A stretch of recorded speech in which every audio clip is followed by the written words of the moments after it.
Em Números capítulo 12, nós temos uma lição muito importante a aprender. Quem aqui estudou história? Agora a pergunta que não quer calar: era bom de história? Tirava notas boas em história? Já tem que perguntar lá o que é história. Jesus tem misericórdia da minha alma. Nós vamos adentrar em um assunto muito importante. Aí você pode falar assim: pastor, mas o senhor vai fazer a liderança ficar confortável? Não. Liderança em Deus tem que estar debaixo da palavra de Deus. Tem pessoas que estão longe da palavra de Deus e exercem uma liderança fraudulenta, colocando os membros do corpo de Cristo numa situação de humilhação. Nós vamos aprender tudo isso nesta noite. Amém? Vamos lá. Ora, falaram Miriam e quem? Arão. Miriam falou sozinha? Não. Ora, falaram Miriam e Arão. Contra quem? Moisés. Por causa da mulher cuxita, que este tomara, porquanto tinha tomado uma mulher cuxita. Verso 2. E disseram: porventura falou o Senhor somente por Moisés? Não falou também por nós, e o Senhor o ouviu? Ora, Moisés era homem muito manso, mais do que todos os homens que havia sobre a terra. E logo o Senhor disse a Moisés, a Arão e a Miriam: sai vós três à tenda da revelação. E saíram eles. Então o Senhor desceu em uma coluna de nuvem e se pôs à porta da tenda. Depois chamou Arão e a Miriam, e os dois acudiram. Então disse: ouvi agora as minhas palavras. Se entre vós houver profeta, eu, o Senhor, a ele me farei conhecer em visão, em sonhos falarei com ele. Mas não é assim com o meu servo Moisés, que é fiel em toda a minha casa. Presta atenção nisso. Boca a boca falo com ele, claramente e não em enigmas, pois ele contempla a forma do Senhor. Porque pois não temestes falar contra o meu servo, contra Moisés?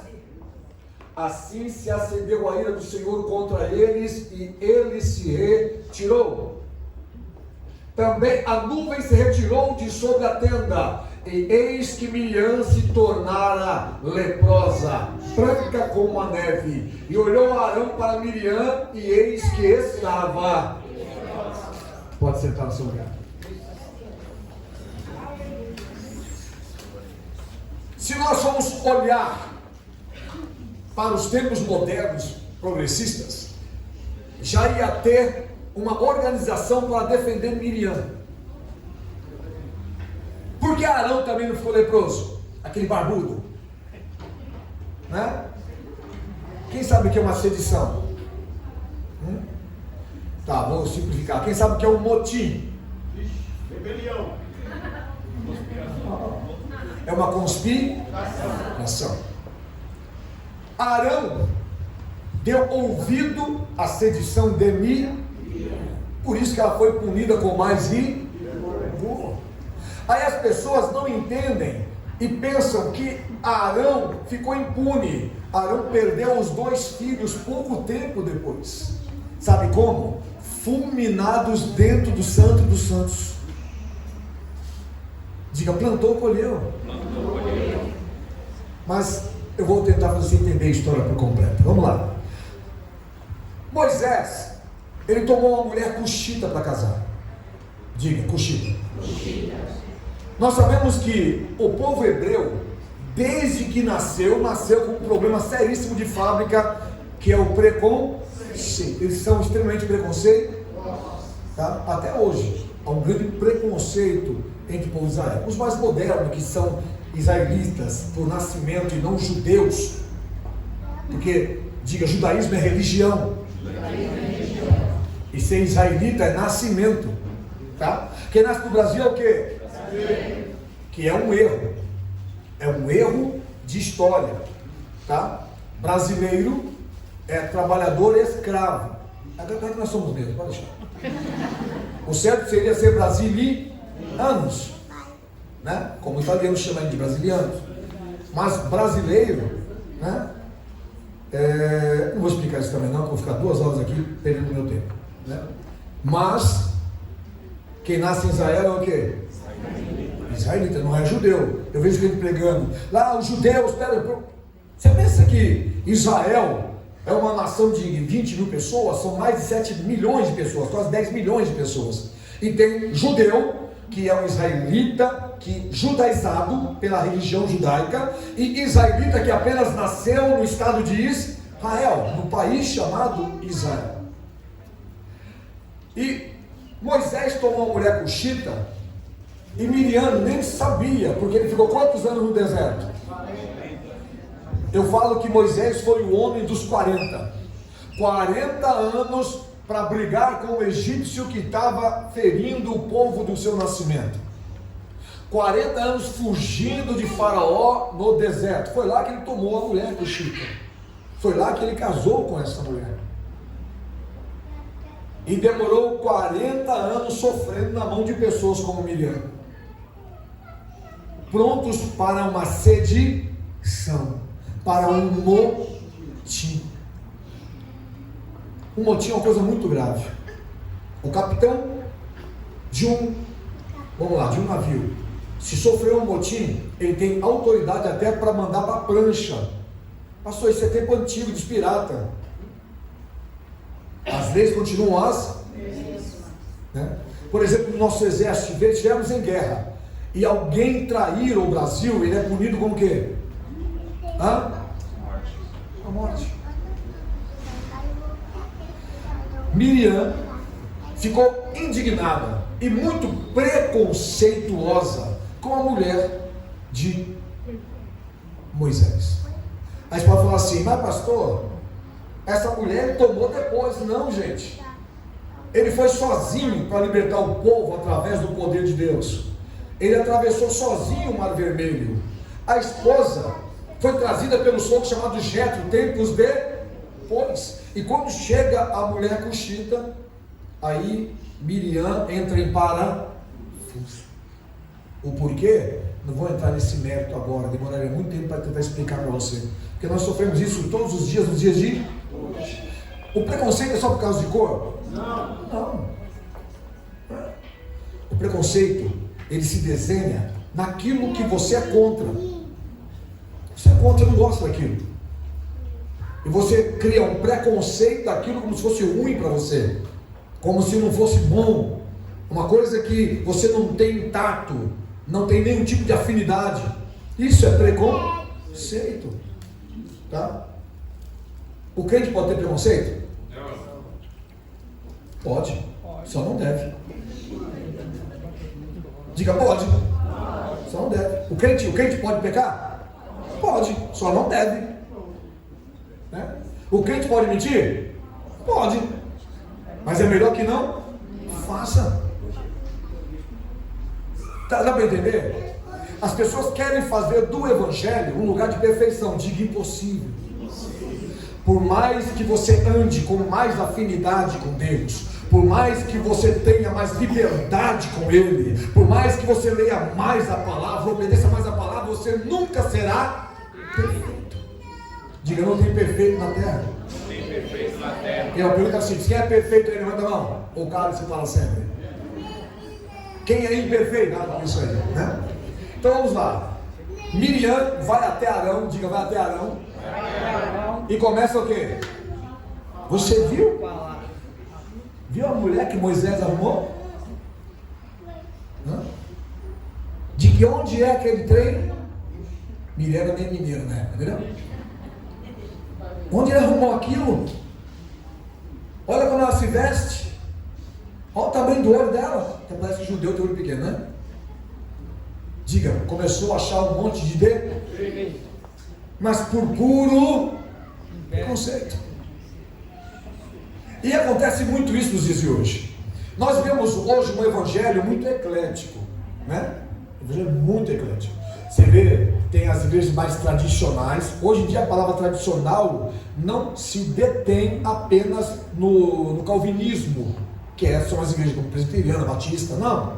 Tradicionais são as igrejas mais conservadoras, que tem um RI, diga regulamento interno. Regulamento interno. Não é por força, mas tem um regulamento o quê? Interno. E tem que ser o quê? Obedecido. No mínimo, obedecido.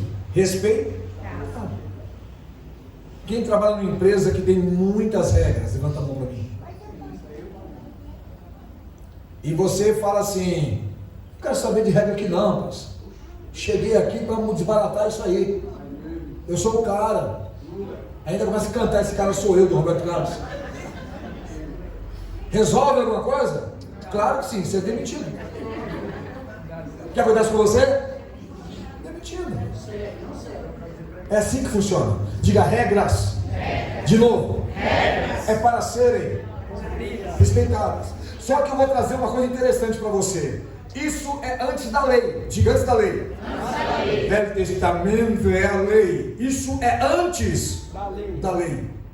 Não havia lei nenhuma. As suas tábuas da lei, você pensa que a tábua da lei já chegou, já começou a funcionar? Diga não. Houve muita rebelião. Porque a lei, ela só é válida quando ela é obedecida. Se ela não é obedecida, ela não é válida. A lei não é para o injusto, é para quem? Injusto. Aí você fala assim, nós que pagamos impostos, nós que somos tudo certinho, nós sofremos muito porque a lei não nos ajuda. É verdade, não nos ajuda mesmo, porque nós a obedecemos. Mas quem desobedece às leis hoje em dia parece que está em alta, não é?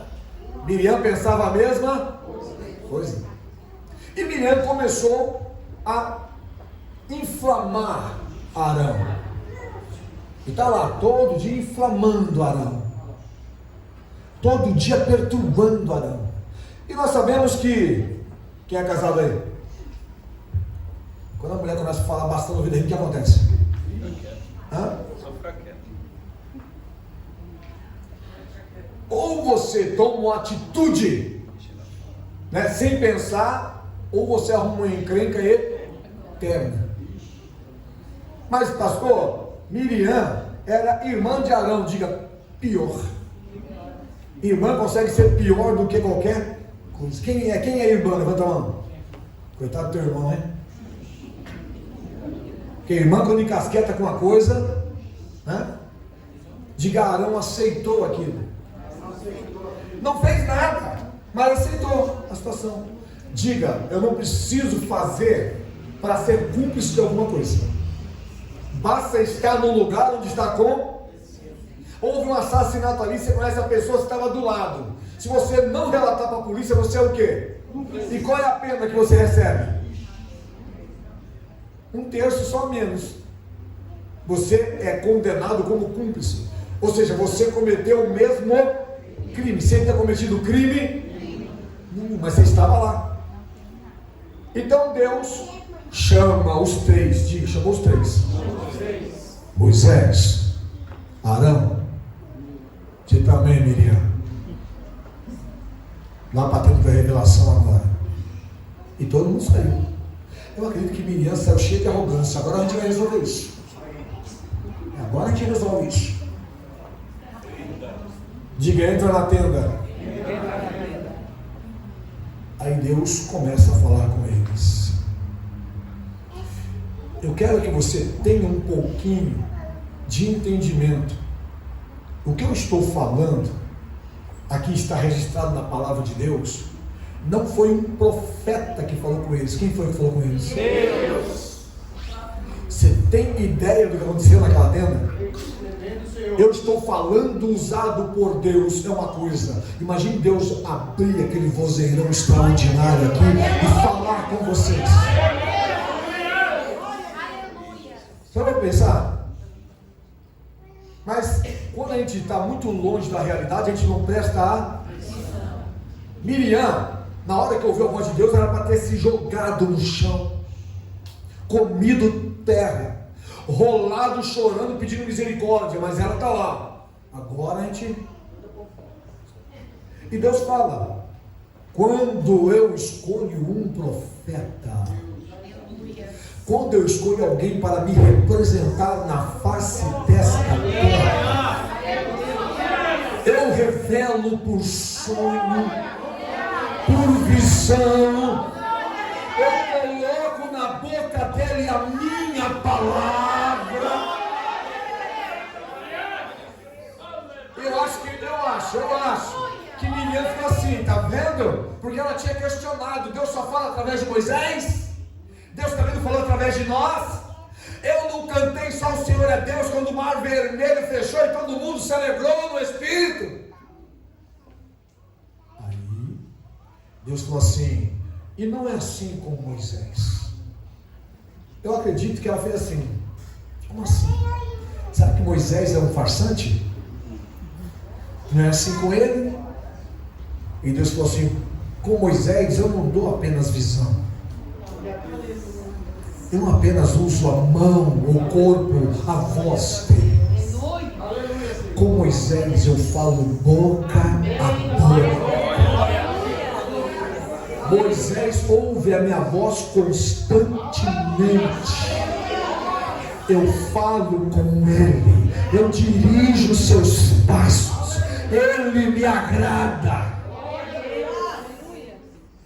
Como ousaram falar mal dele, do homem que eu levantei, do profeta que eu instituí, do profeta que vocês são testemunhas, que eu dei tanto poder nas mãos dele, que águas se tornaram em sangue, sapo, moscas, pelas rãs, moscas invadiram todo o território egípcio, gafanhotos, moscas.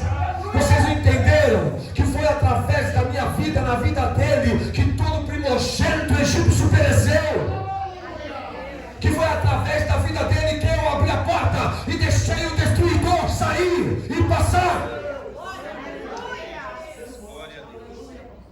Sabe o que aconteceu? Deus tira Moisés de lá, sai junto com ele e sai Arão e Miriam. Só que Miriam não saiu do mesmo jeito.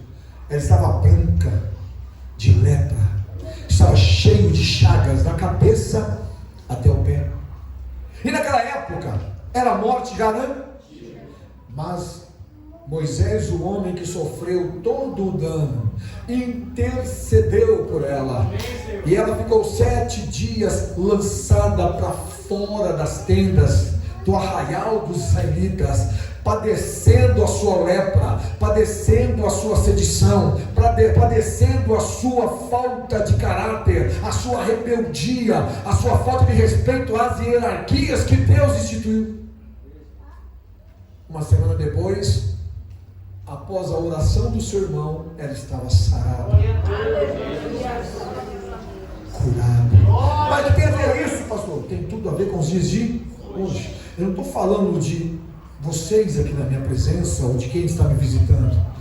Em todos os lugares, um motim está sendo levantado contra o Evangelho. O motim não está sendo levantado como uma igreja, como um ministério. Um motim está sendo levantado contra o reino de Deus, e ninguém está percebendo. A pessoa se incomoda com a coisa, ela sai de uma igreja, abre outra. E assim vai. Diga isso, parece que não tem. Aí me pergunta por que Deus permitiu.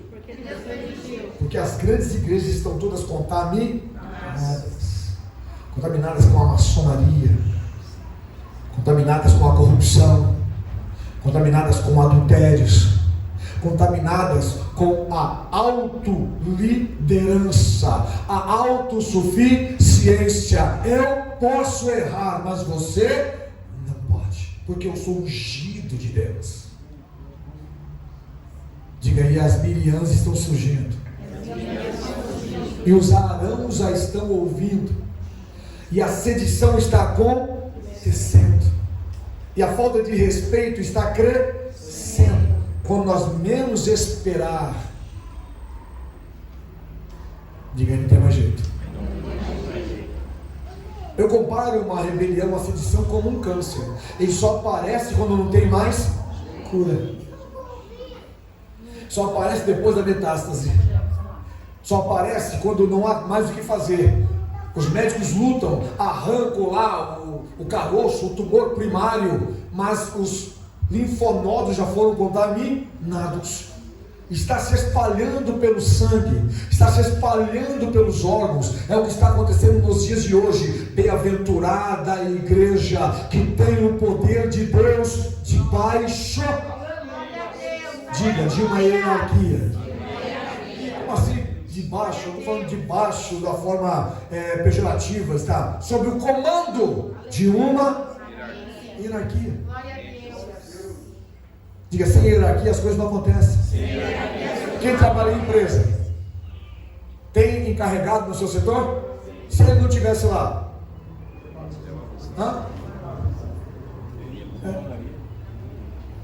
quem tem patrão aí? Patrão manda você fazer alguma coisa? Se ele não estivesse lá, você ia fazer o que por conta própria? Já ia fazer exercício, ele ia correr atrás.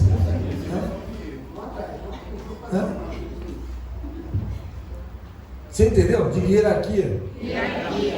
E nós, seres humanos, temos um problema chamado síndrome de Miriam. Nós odiamos que as pessoas dêem ordem para a gente. Comecei a trabalhar num lugar, numa fábrica. Eu fui logo ser encarregado. A pessoa que me conhecia me trouxe para ser encarregado. 23 anos. Aí chego lá. Tenho 58. Imagina eu com um cara de 23 anos. Magro, feito um cancão. Se eu usasse o paletó, tinha que ter só uma lista. Porque se tivesse duas, ficava grande. Quando eu entro na sessão, o padeiro mais novo tinha 48. O padeiro do dia tinha 67, aposentado e doido de pedra. Os ajudantes, o mais novo tinha 35, 37. E já chega eu com 23 anos encarregado. Meu Deus do céu. Eu entrei numa arena. Eu entrei aonde os romanos colocavam os cristãos. Tinha leão para todo lado. Eu peguei, falei pro patrão, né? É para colocar ordem na casa ou para aguentar esse povo aí? Ele falou assim, colocar ordem na casa, faz se você quiser. Então eu comecei a estudá-los. Mediante aquilo que eles me apresentavam, eu sabia se eles deveriam continuar ou não. Diga, hierarquia é isso. Hierarquia é isso. Toda a responsabilidade está nos seus ombros. Errando-a. Você entendeu o que significa? Se eu fizer uma coisa que acertei, glória a Deus, se eu errei, eu sou responsável do mesmo jeito. Aí o velho já ficou doido. E começou blá blá blá blá, e falou um monte de coisa. Aí ele chegou para mim, né, falou assim: eu sou crente. Eu também sou. Ele falou assim: ó, tem uma mulher lá, minha inquilina lá, mulher bonita. Eu falei assim: eu estou solteira, viúva, ela está solteira, né? Vou me aproximar dela, já tem a casa aí, ela não vai precisar pagar mais aluguel. E deu de cima da mulher, a mulher falou que não queria, ele pegou o cachorro morto e colocou dentro da caixa d'água. Quando ele falou isso pra mim, eu fiquei embasbacado, fiquei assim: você colocou o cachorro morto dentro da caixa d'água? Eu falei: mas você não disse que é crente? Ele falou assim: sou crente. Sou crente, mas não sou bobo. Eu falei assim: mas ela não tinha necessidade nenhuma de ceder aos seus encantos. Não, mas comigo é assim. E um que morreu há pouco tempo atrás, é Bandinho Verão, né? Morreu há pouco tempo atrás, fez a mesma coisa, só que na parte elétrica aqui, há pouco tempo atrás, no lugar aqui. Pouco tempo não, uns 15 anos atrás. Aí eu peguei e falei assim: bom, o pão dele não prestava. Repete comigo: o pão não prestava. O pão não prestava. Que tem padeiro ruim, viu, mano? Quem conhece um padeiro ruim aí? É triste quando o pão é ruim. O pão dele não prestava mesmo, tá? Ele não limpava nada, vivia tendo reclamação. Ele era aposentado, tinha 14 carros de aluguel. Eu tinha que aguentar aquele cão? Você acha que eu deveria aguentar ele? Não. Chamei a situação assim: tem uma aqui que não dá para continuar. E eu não estou agindo como crente, estou agindo como encarregado. Ele prejudica o estabelecimento. Aí o patrão falou: vai que você quiser. Eu peguei e demiti ele. Claro que ele falou que ia me matar, um monte de coisa. Não me matou, estou vivo ainda, né? Ele foi embora. Aquele homem, ao tirá-lo daquele estabelecimento, o negócio melhorou 60%. Glória a Senhor. Aleluia. O que melhorou? 60%. Aí tinha outro lá também, a gente chamava ele de mineiro. Mineiro muito difícil também, né? Fui vendo como ele trabalhava, falei assim, esse aqui também vai me dar trabalho demais. Falei, ó, preciso dar mais um pote. Tirei o mineiro, que também falou que ia me matar. Acho que todo mundo fala que ia me matar, eu já estava morto, enterrado 70 vezes. Amém, Senhor. Ele foi embora. Os problemas do lugar acabaram. Glória a Deus. Por que acabaram? Porque o que faz um lugar, uma coisa não dar certo, não é a falta de profissionalismo que você pode aprender. É a falta de caráter, é a falta de preocupação em manter um ambiente sadio, saudável para você. E eles eram o oposto do que o patrão queria, foram demitidos. Depois que eles saíram, tudo começou a andar, tudo começou a vender mais, tudo começou a dar certo. Os novos que entraram começaram a se adaptar. Aquele lugar que tinha encrenca todo dia passou a ser uma família trabalhando junto. As pessoas ali trabalhavam junto, independente da religião e da fé que eles tinham, todos se respeitavam, todos trabalhavam em prol da empresa, que era um grande mercado ali de Guarulhos, tudo dava certo, as coisas andavam como deveriam andar. Presta atenção no que eu quero te ensinar. Uma pessoa como Miriam, uma só, é capaz de destruir uma casa inteira, uma família inteira, uma empresa inteira, um povo inteiro. Eu acho que você conhece alguém parecido com a pessoa que eu estou falando. Porque diga, tem muita. A dificuldade da Miriam, diga, é encontrar o Arão. É encontrar o que a ouve. É encontrar aquele que cede aos seus encantos.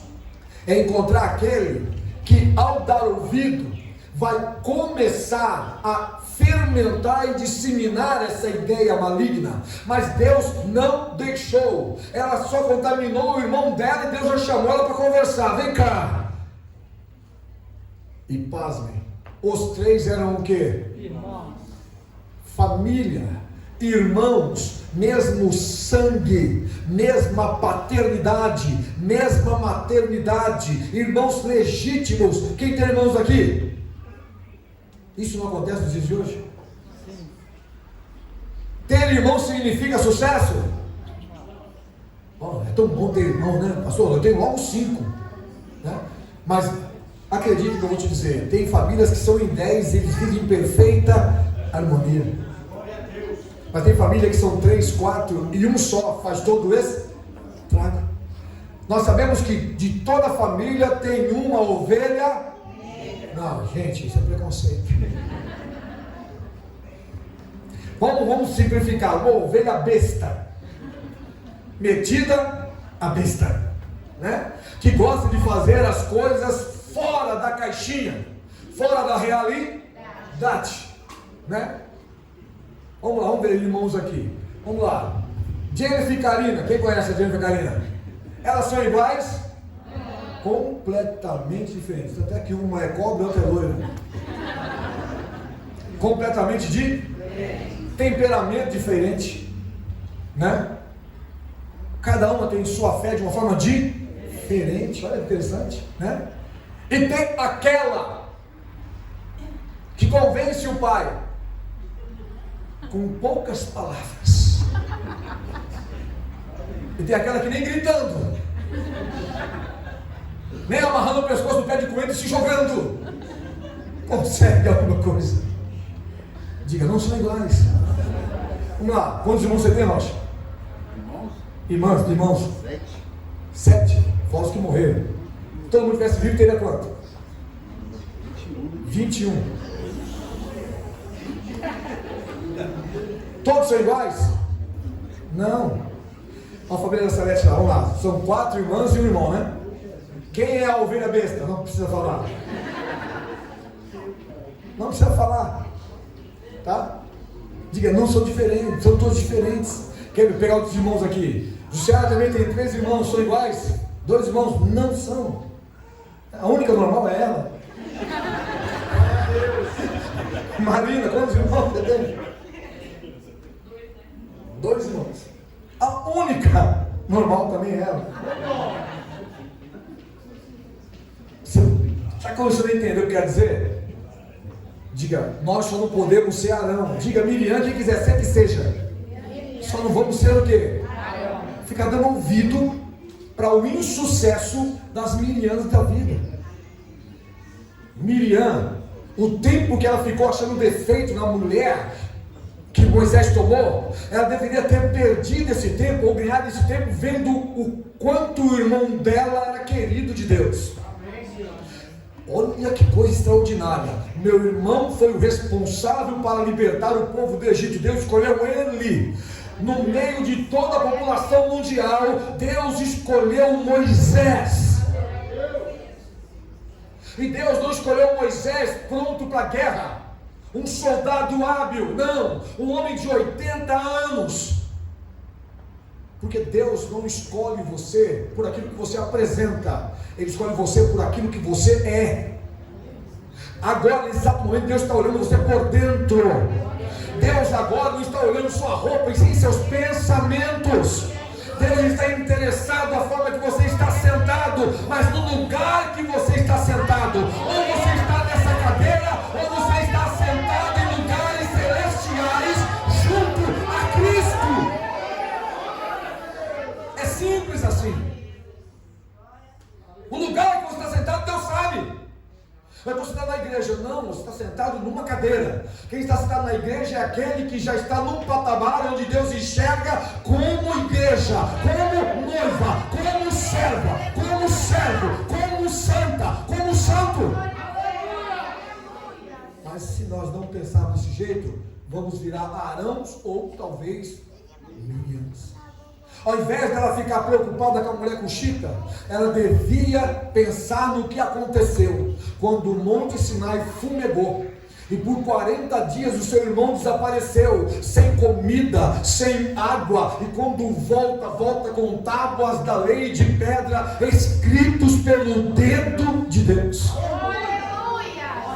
Você consegue entender o que o diabo está fazendo hoje em dia? O diabo, ele é um especialista nos defeitos, ele é um especialista em mostrar suas dificuldades, em mostrar sua incapacidade, mas o Espírito Santo que te conhece, o Espírito Santo conhecia Moisés, Deus conhecia Moisés, falava com ele boca a boca.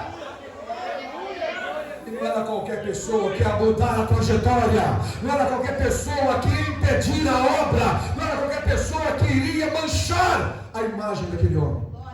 Ao invés dela continuar com aquela ignorância, ela devia ter parado para pensar quando Moisés, diante da recusa do povo de obedecer, começaram a morrer diante das serpentes. Deus falou com ele: desenha uma serpente de bronze, coloca ela lá em cima, todo mundo que for picado vai olhar para o bronze, vai estar brilhando devido ao sol e serão completamente curados.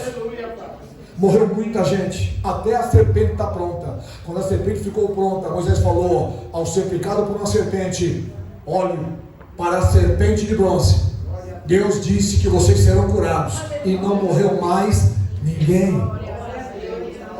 Ela devia entender que aquela palhaçada na parte dela era somente um ciúme idiota, um preconceito que não levava a lugar nenhum. Ela devia fazer jus àquilo que Deus fazia através de Moisés. Quando Amaleque veio com seu exército para destruir Israel, e Moisés levantou o seu cajado, mas já bem pesado, por causa devido à sua idade e também pelo peso da responsabilidade espiritual do momento, e Josué, um moço que não tinha experiência em armas, começou a prevalecer e vencer a batalha. Enquanto Moisés não suportava e abaixava o cajado, Amaleque prevalecia. Então Arão e Hur, percebendo que não podiam tocar no cajado, percebendo que não podiam fazer o que Moisés estava fazendo, porque Deus tinha dado direto para ele a responsabilidade, tiveram uma ideia, colocaram uma pedra do lado direito, uma pedra do lado esquerdo. Moisés segurou o cajado, se apoiou, e a vitória foi extraordinária. Diga, responsabilidades não são mudadas. Olha como Arão e Ur tiveram a ciência, tiveram discernimento. Eu não vou pegar nesse cajado, porque a responsabilidade é de Moisés. Ele levantando o cajado, acontece coisas. Ele usando o cajado, o mar se abre. Ele tocando a água, o rio se abre. Então precisamos fazer apenas o que está acontecendo. Já está do jeito que deve estar. Só vamos contribuir, fazendo ele ficar mais ereto, mais em pé. Você não faz ideia do que é um homem debaixo do poder de Deus, de verdade, levantando a mão sobre sua cabeça, levantando a mão sobre a igreja do Senhor. Você não faz ideia. Mas hoje vivemos um estado de exceção. As pessoas não estão mais preocupadas em ensinar a Bíblia. Eles estão agora debatendo a Bíblia. Eu posso provar para vocês que não houve multiplicação de pães, é uma metáfora. Eu respondi para esse rapaz, ele deve estar com raiva de mim até hoje, não tem problema não. Se não me perdoar, que vai para o inferno, não sou eu. Quem estava mentindo era ele. Ele ficou furioso. Como assim? Não houve multiplicação de pães. Os 12 cestos que sobraram foi o quê? Uma metáfora também? Diga, nós não podemos permitir que Miriams preconceituosas, Arão, que não são muito bem da cabeça, entendeu? Que não sabe discernir legal, ou pelo menos que não tem coragem de calar a boca de uma pessoa inútil, que só está tentando destruir aquilo que está perfeito, não toma atitude. Nós temos que ser o que o Senhor ensinou que devemos ser. Digo fraco. Você é representante do reino de Deus na face da terra. Não é só o pastor não, a igreja. Você é embaixadora ou embaixador de Cristo na face da terra. Então você tem que cuidar do seu espaço, do seu país. O que o embaixador faz? Representa o país em outro país. E você não pode deixar de pensar que, se for respeitada as leis mundiais, aonde estiver uma embaixada, aquele lugar não pertence ao país de origem, mas ao país que está sediado, ao país que a embaixada está sediada. Na embaixada americana eu não posso entrar. Se eu invadir, tomar um tiro lá e morrer, eles não respondem nenhum tipo de crime. Eu invadi um país, eu invadi um lugar que eu não poderia ter invadido, e eles usaram as suas leis e suas regras.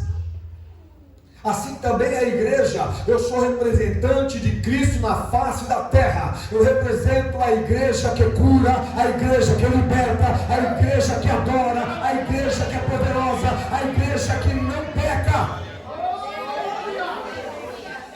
Pastor Lucas, como assim a igreja que não peca? Eu já expliquei sobre o pecado. Há pecados que são para a morte, há pecados que não são para a morte. O que significa isso? Há pecados que não há possibilidade de eu me livrar imediatamente. E Deus nos dá, por misericórdia, um remédio chamado o sangue de Jesus Cristo e a comunhão. Se andarmos na luz como Ele na luz está, temos comunhão uns com os outros, e o sangue de Jesus Cristo, seu Filho, nos purifica de todo o pecado. É assim que funciona.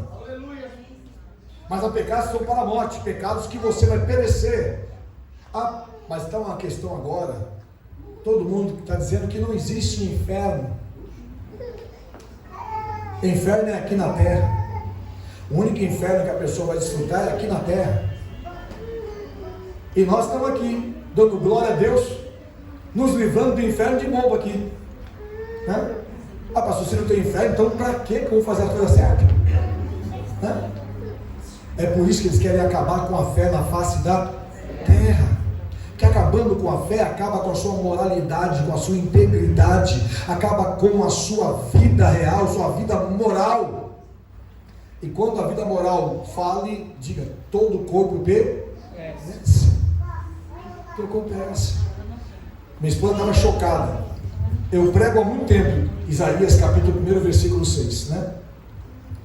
Então eu vou repetir aqui um pouquinho para você entender.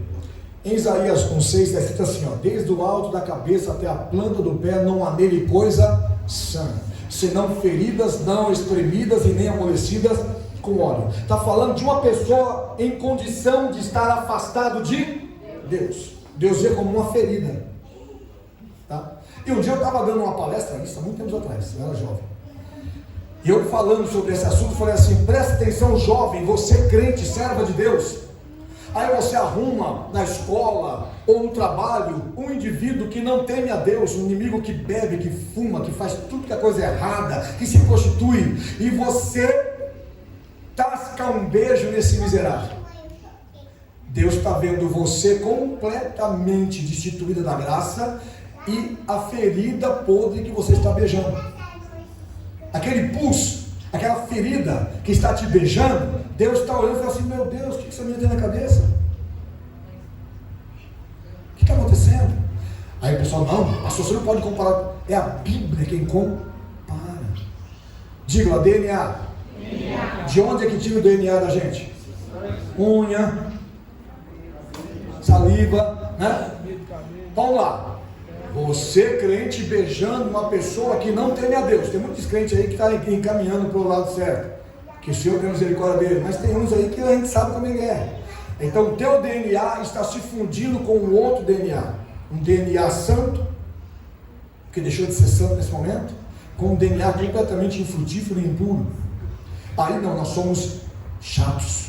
Pastor ridículo. Como que o pastor pode ficar com essa ideinha tão pequenininha, né? Depois que eu descobri que Deus chamou um pastor para pastorear cavalas e playboys, eu fiquei passado. Deus, o Espírito Santo falou comigo que eu vou ser pastor de mulher cavala e de playboy. Que espírito é esse, meu irmão? Você concorda com isso, comigo, que esse espírito não é o de Deus? Concorda ou não concorda? Amém. Mulher cavala? Montomaras, pastor. Montomaras, vai cuidar de cavalo. Tá maluco? Chorocola, bebeu? Que Espírito Santo falou com um indivíduo desse? Não é o espírito que a Bíblia ensina. Que a primeira coisa que o Espírito Santo faz com você é te compungir, é fazer você se arrepender, é fazer você sentir vergonha da pessoa que era e querer ser uma pessoa diferente. Aquele que está em Cristo, nova criatura é. As coisas velhas já passaram. Já passou a balada, já passou o barzinho, já passou a prostituição, já passou a mentira, já passou o fracasso, a tentativa de suicídio, já passou todo o mal. Eis que tudo se fez novo. Aleluia. Glória a Deus. Diga, tudo novo se tornou. Esse é o Espírito Santo que eu acredito, que pega o pecador da lama e tira ele daquele lugar de infortúnio, de tristeza, e coloca em lugar espaçoso para glorificar seu nome, que tira ele da miséria de um plebeu e o torna príncipe, princesa na sua presença.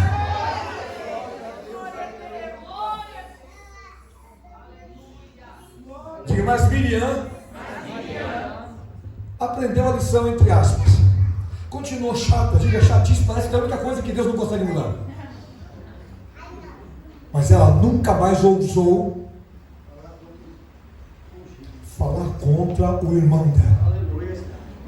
Diga, ela não entendeu que na condição de homem de Deus, Moisés não era o irmão dela, era o profeta, era o servo, era o amigo de Deus que falava com ele boca a boca. Diga, essa é a condição. Como eu falo sempre, como homem de Deus, evita de falar comigo, de mim. Mas eu não falo, vou falar à vontade. Vou falar.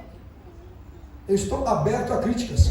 Quando as pessoas falam assim: nossa, o pastor é bonito, pode criticar à vontade, o senhor mesmo. Critique bastante. Tá? Isso não vai me afetar em nada. E se falar que eu sou feio, eu não ligo, porque eu também sei quem é o pai da mentira.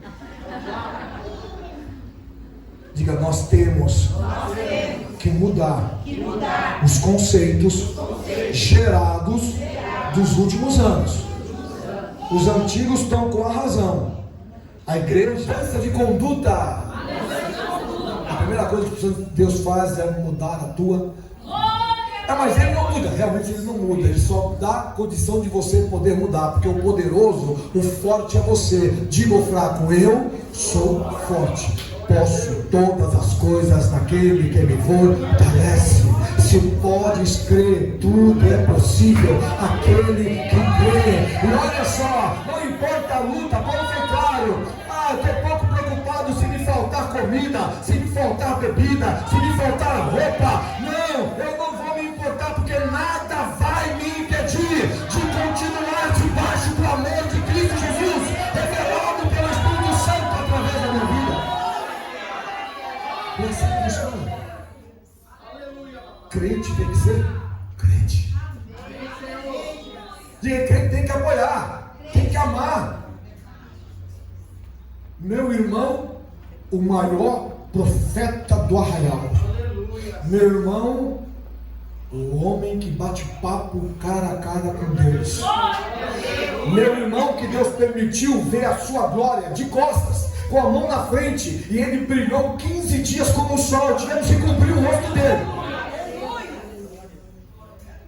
Quando as pessoas começam com esse espírito de Miriam, ele não vê nada de bom, só vê o que é de ruim. Eu aprendi uma coisa, eu sou aquele que vê o ruim, infelizmente, eu tenho um dom de Deus. Então eu olho para a pessoa, eu vejo o pior dela, mas eu sempre enxergo algo de bom para me mirar.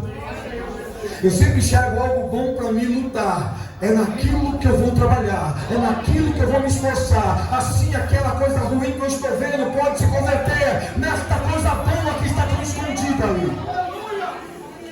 É isso que Deus quer da igreja. Deus quer homens com dom de ciência, não com a ciência humana. A Bíblia Sagrada, Tiago deixou clara: a sabedoria humana é terrena, animal e diabólica. A sabedoria humana é concentrada na humanidade, é concentrada no egoísmo, é concentrada no desejo de aparecer, no desejo de ser alguém. A sabedoria de Deus é aquela. João Batista disse assim: importa que eu desapareça, que eu diminua, para que ele apareça. Mas alguém falou para ele: mas profeta, você é temido por reis, você é temido por soldados. Olha só quantos soldados vêm aqui para você batizá-los. O batismo do arrependimento que tem anunciado. Presta atenção. Pode parar. Aquele que vem após mim, eu não sou digno de, me ajoelhando, desatar as sandálias dos seus pés. Eu não sou digno de falar o nome dele. Eu não sou digno de andar do lado dele. Importa que eu diminua, importa que eu desapareça, importa que eu encerre meu ministério para que o dele cresça, para que o dele continue, para que ele faça aquilo que ele vem para fazer na face da terra. Aí, diga, o passado. Elias, vamos pegar de Elias para frente, vestia couro de camelo. João Batista também. Elias vivia um eremita, vivia em jejum, vivia em oração. João Batista vivia no deserto. Enquanto você quer picanha, ele comia gafanhoto e mel silvestre. Me pergunta por quê? Porque se ele comesse as comidas normais, o pessoal fala assim: isso é um comedor de feijão. Vamos trazer para os dias de hoje. Isso é um comedor de comida, um ser humano qualquer. Mas ele comia tudo que o ser humano não tinha preocupação de comer. Então ele comia gafanhoto, mel silvestre, deixou sua casa vestido com aquela pele calorenta, porque o deserto é um calor infernal e a noite é frio. E ele não se importava, ao invés de estar dentro da casa dele, ele estava lá anunciando o seu Messias. Já os profetas de hoje, os que são embalados por Miriams e Arãos, porque eles usam essas pessoas para derrubar líderes sinceros e tomar o lugar deles, ou ir para outros lugares e formar em outras comunidades. Eles andam de Ferrari. Você está com inveja. Por que eu vou estar de inveja? Para quê? Quem já andou de Ferrari aqui? É uma maciez. Aqui é um carro de corrida, gente. Tá? Ou você fica surdo com o barulho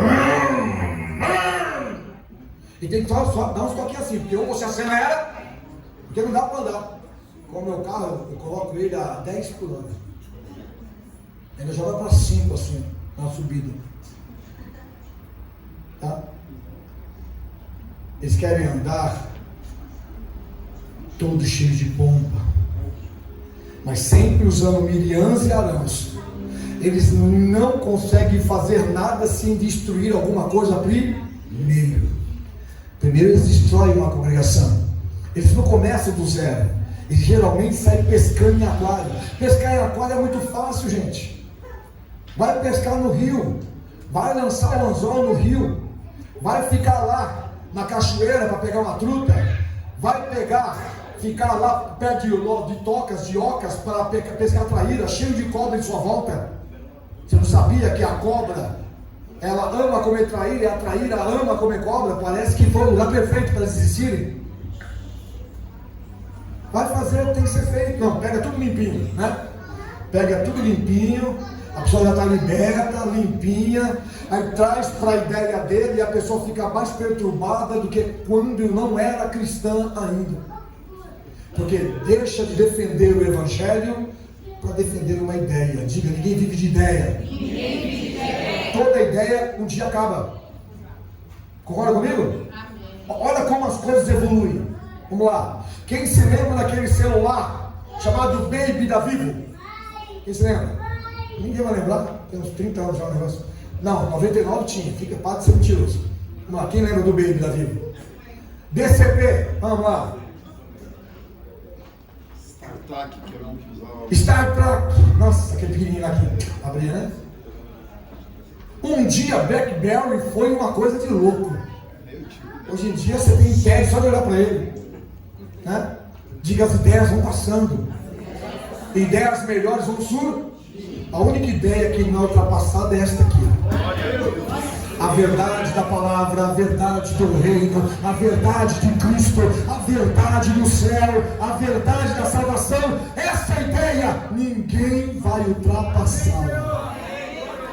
Mas em muitos lugares essa ideia não interessa mais.